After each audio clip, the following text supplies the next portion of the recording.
Good evening. आज 16 अक्टूबर is celebrated worldwide as World Spine Day.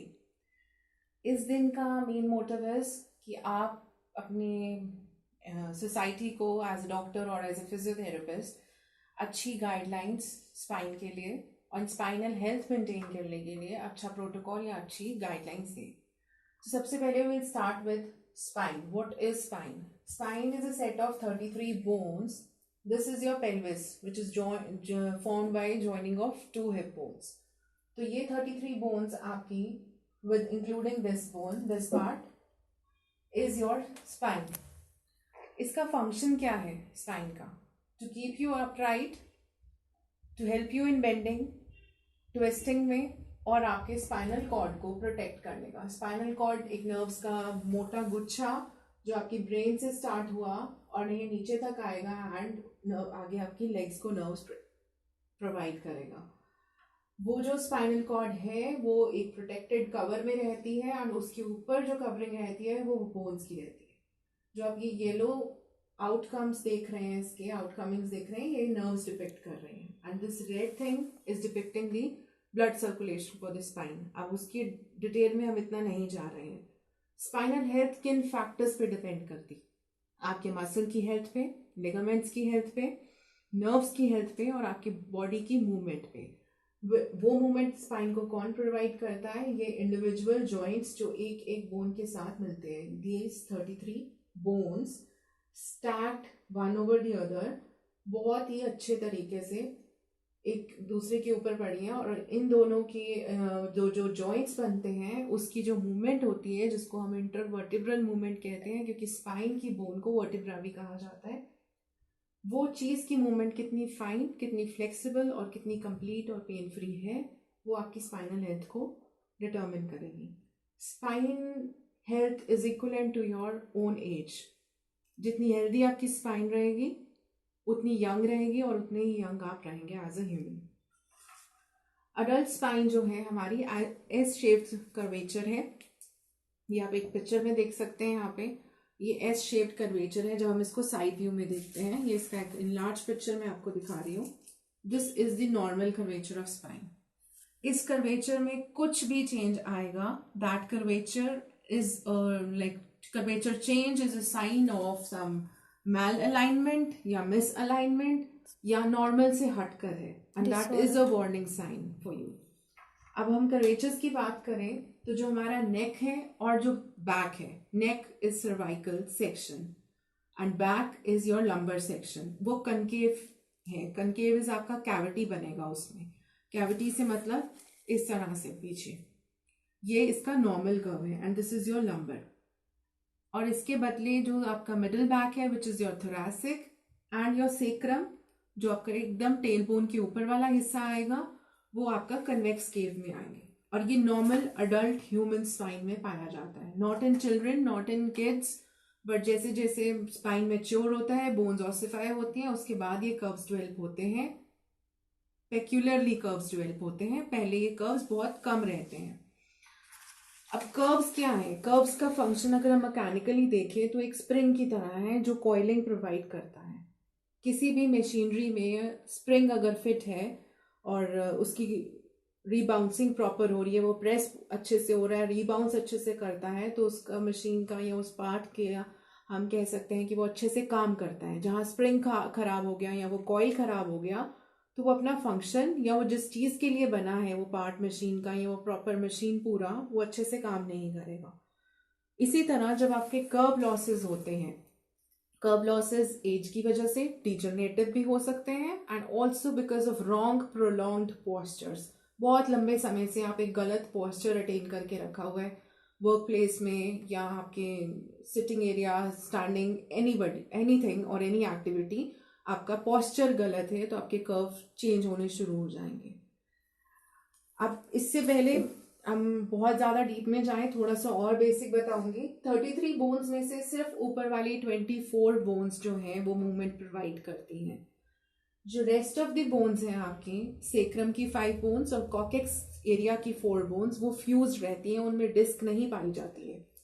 आप देख सकते हैं 2 बोन्स के बीच में येलो पोर्शन है सब में, but that yellow portion ends up here, और उसके बाद ये 5 बोन्स आपस में फ्यूज हैं, यहाँ पे कोई डिस्क नहीं होती है, ये सेक्रम पार्ट बनाती हैं जो कि बेस ऑफ स्पाइन है।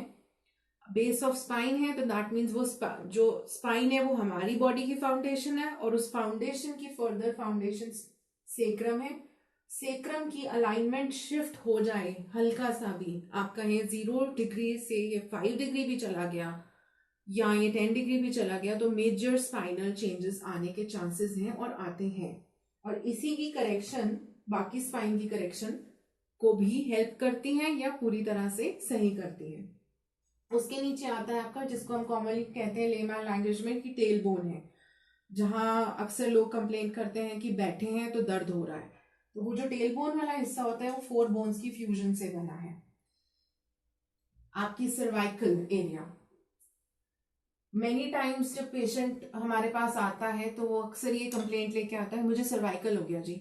कहीं डॉक्टर मुझे सर्वाइकल तो नहीं है, या मैं ऐसे किसी XYZ ऑर्थोपेडिशियन के पास गया था, उन्होंने बोला मुझे सर्वाइकल हो गया। ये प्लीज इसको नोट करें, ये एक रॉन्ग टर्म है। सर्वाइकल हम सब में प्रेजेंट है, इवन एनिमल्स में प्रेजेंट है। जिराफ में भी 7 बोन्स हैं सर्वाइकल एरिया में। तो this is 1 2 3 4 5 6 and 7, these 7 bones form your cervical area, और ये सब में प्रेजेंट है। तो अगली टाइम जब आपको कभी नेक में पेन हो तो इसको ये मत बोलिएगा कि मुझे सर्वाइकल है और मुझे सर्वाइकल हो गया, या मेरी दादी को सर्वाइकल हो गया, मेरी मम्मी को सर्वाइकल हो गया, ये सबको है, ठीक है। हाँ, नेक में पेन है और उस पेन का कोई भी कारण हो सकता है, मसल भी हो सकता है, बोन भी हो सकता है, नर्व की प्रॉब्लम भी हो सकती है, लिगामेंट का स्ट्रेन भी हो सकता है। Any of these factors can cause आपको पेन, ठीक है। अब नेक्स्ट आता है आपका मिडिल बैक एरिया, जो थोरैसिक T1 से लेके T12 वर्टिब्रा, जो आपके कॉरस्पॉन्डिंग 10th नंबर तक तो रिब के साथ मैच करेगा, उसके बाद आपका फ्लोटिंग रिब के साथ 11th और 12th के साथ मैच करेगा। तो हमने सर्वाइकल की 7 बोन्स निकाल दी। दिस यहां से आपका मिडिल बैक, जो आपका कहते हो अक्सर जब पेन होता है या क्रॉनिक केसेस होते हैं बहुत पुराने, तो थोड़ा सा एक नेक के पीछे उभरा हुआ हिस्सा होता है, हम्प जैसा, जैसे कैमल का हम्प होता है। वो जो जंक्शन है या वो जो ट्रांजिशन एरिया है जहां पे सर्वाइकल बोन्स थोरैसिक बोन्स में चेंज हो रही है या थोरैसिक एरिया स्टार्ट हो रहा है, वहां से आपका मिडिल बैक स्टार्ट होता है नेक्स्ट 12 वर्टेब्रास पे। That is your middle back, which corresponds to different organs on your front. अब मिडिल बैक के कॉरेस्पॉन्डिंग लिस्ट ऑफ ऑर्गन्स है, तो इस लिस्ट ऑफ ऑर्गन्स में आपके लंग्स भी आएंगे, आपका इसोफेगस भी आएगा, गॉल ब्लैडर भी आएगा, लिवर भी आएगा, स्टमक भी आएगा, स्मॉल इंटेस्टाइन भी आएगी, आपका ब्रीदिंग का डायफ्राम का एक पोर्शन आएगा, ब्रीदिंग मसल जो आपका मेजर मसल है उसका एब्डोमिनल एंड थोरैसिक रीजन वाला आएगा। सो कभी जब आप किसी ऑस्टियोपैथ के पास जाएं और या एक मैनुअल थेरेपिस्ट के पास जाएं, क्वालिफाइड मैनुअल थेरेपिस्ट के पास, तो आपकी वो बैक के साथ साथ आपके फ्रंट ऑर्गन्स पे भी ध्यान दे रहा है, तो उसमें परेशान होने की जरूरत नहीं है, बिकॉज ये जो कॉमन नर्व्स हैं अगर ये पीछे बोन के साथ वर्टेब्रा के साथ लिंक्ड है तो आगे ये उस ऑर्गन्स के साथ भी लिंक्ड है। सो हम यूजुअली क्या करते हैं, या एक कॉमन प्रोटोकॉल है जो उसके अकॉर्डिंग हमें बैक भी करेक्ट करना है, सही करना है, और आपके फ्रंट में जो ऑर्गन्स हैं बॉडी में, विसरा कहते हैं जिनको, उसको भी करेक्ट करना है। नेक्स्ट सेक्शन पे आते हैं, that is your lumbar, 5th 4th 3rd 2nd and 1। ये आपका लोअर बैक बनेगा, इसके ऊपर आपका थोरैसिक था, सबसे ऊपर आपका सर्वाइकल था। जो ये 5 बोन्स हैं ये आपकी लो बैक की हैं। लो बैक पेन लेके बहुत सारे लोग आते हैं। फॉर एग्जाम्पल 24 साल का लड़का लो बैक पेन के साथ आया, उसका वो गिर गया, बाथरूम में स्लिप हो गया।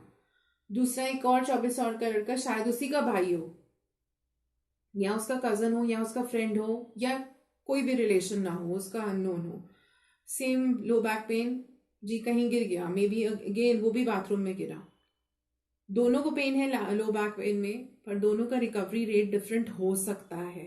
जिस तरह से जब आप अपने लिए एक कस्टमाइज ड्रेस या सूट बनाते हैं तो वो आपकी फिटिंग का होता है, वो किसी और को फिट नहीं आता है उतने अच्छे तरीके से जितने अच्छे तरीके से आपको आया, उसी तरह उसका रिकवरी रेट और आपका recovery rate during the treatment, post treatment different रहेगा।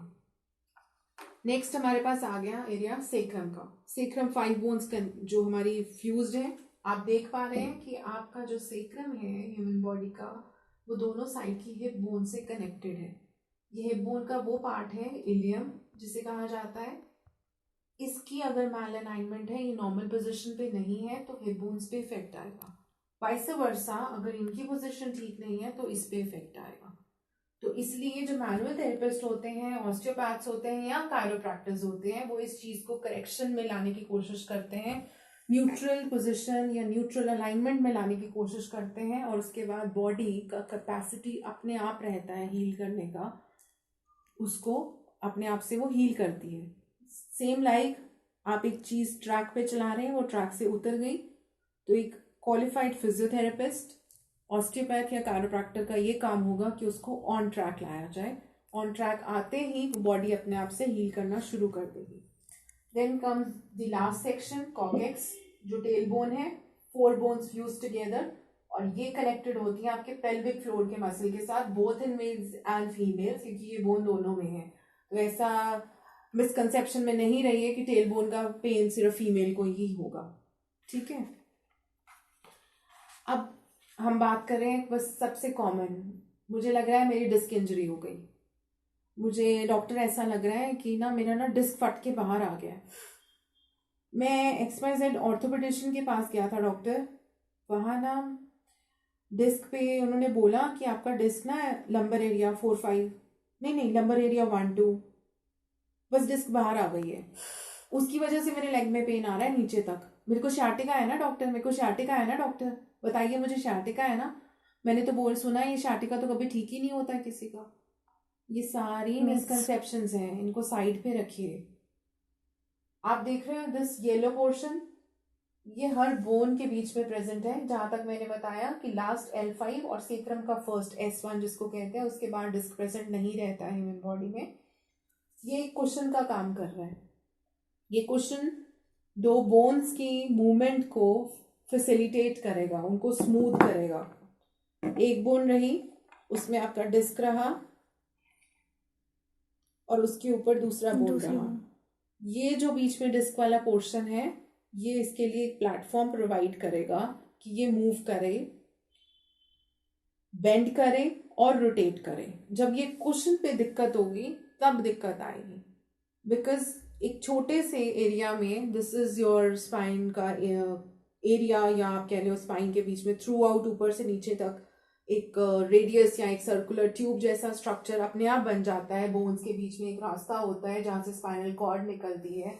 आप इस चीज को अगर गौर से देखें, ये जो बीच में छोटे छोटे आपको होल्स दिख रहे हैं, दिस इज द एंट्री और एग्जिट फॉर दीज नर्व्स। और ये 2 बोन्स के बीच में इंटरवर्टिब्रल फोरामेन के नाम से जाना जाता है। 2 बोन्स के बीच में इंटरवर्टिब्रल, और ये foramen an opening or for exit and entry of the nerve roots। ठीक है, इसके अलावा यहाँ पे डिस्क भी है, और अगर डिस्क पे अगर कोई इंजरी होगी, डिस्क रप्चर होगी, तो वो ये नर्व रूट्स के ऊपर प्रेशर डालेगी। जब वो प्रेशर इन पे डालेगी तो वो एक कांस्टेंट प्रेशर के अंदर है, मैकेनिकल लोडेड है, इसलिए वो आपको वियर एंड टियर के कारण वहां इन्फ्लेमेशन हुई, स्वेलिंग हुई, ब्रेन का सिग्नल आया कि भाई यहाँ पे प्रोटेक्शन चाहिए, ये सब फिजियोलॉजी चल रहा है।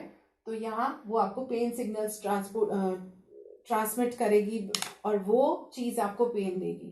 वो कौन सी नर्व रूट प्रेस हुई है उस पर डिपेंड करता है कि आपकी लेग में पेन आएगी कि नहीं आएगी।